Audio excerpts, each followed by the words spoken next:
Hello，大家好啊！今日我哋嚟傾下一個，我諗好多基督徒心入邊都曾經有過嗰個小小嘅疑問，就係關於靈命成長呢回事。我哋會根據一份資料睇下究竟係乜嘢支撐住我哋嘅成長，揾出嗰兩大核心之處，睇下呢一條信仰之路究竟要點樣先行得更穩陣好。我哋就直接入正題啦。你有冇試過有呢種感覺，就係你嘅信仰之路好似行得有啲跌跌撞撞咁，有陣時會覺得自己進步咗，但係下一刻又好似打回原形。點解會咁呢？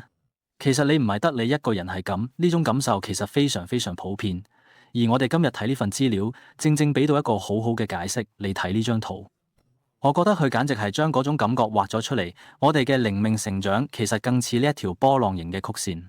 你睇，佢係由左下角嘅悔改歸正開始，雖然過程入邊會有高高低低，有時會向上，有時又好似跌翻落嚟少少，但整體嘅趨勢都係向上嘅，向住嗰個叫做成聖嘅目標前進。咩叫成聖呢？講白啲就係一個越嚟越似耶穌嘅過程。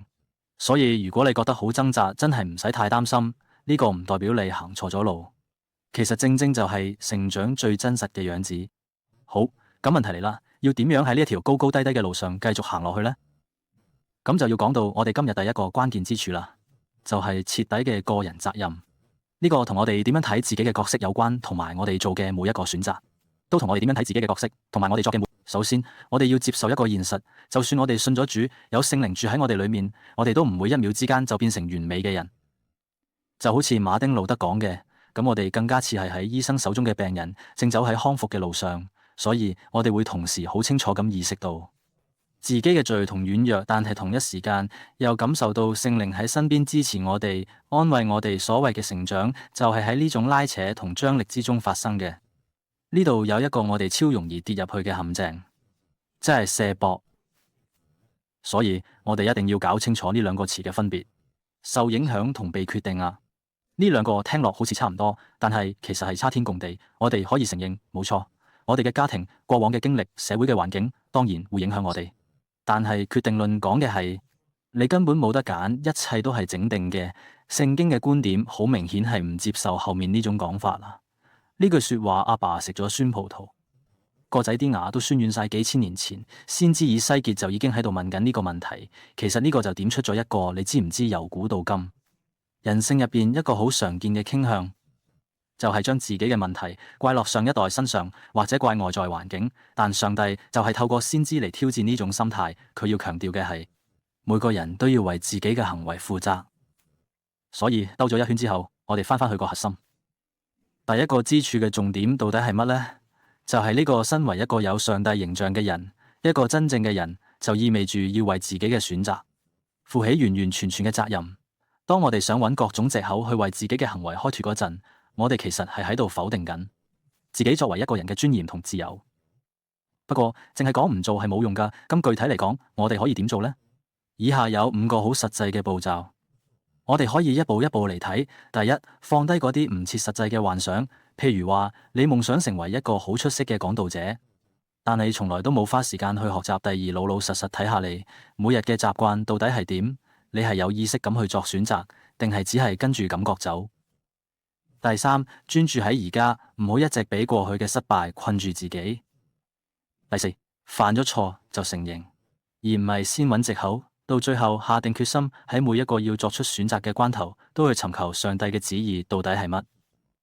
OK， 講到呢度先，我哋好似都一直淨係講緊我自己、我嘅責任、我嘅選擇。但係如果個故事淨係講到呢度，咁就漏咗一大半啦。所以呢，就帶出咗一個更深嘅問題：你嘅靈命旅程真係淨係同你一個人有關咩？冇錯，呢度就帶出我哋第二條支柱，都係同樣咁重要嘅支柱群體互相守望嘅責任。即係唔再只係我自己管好自己嘅事，而係我哋大家嘅事。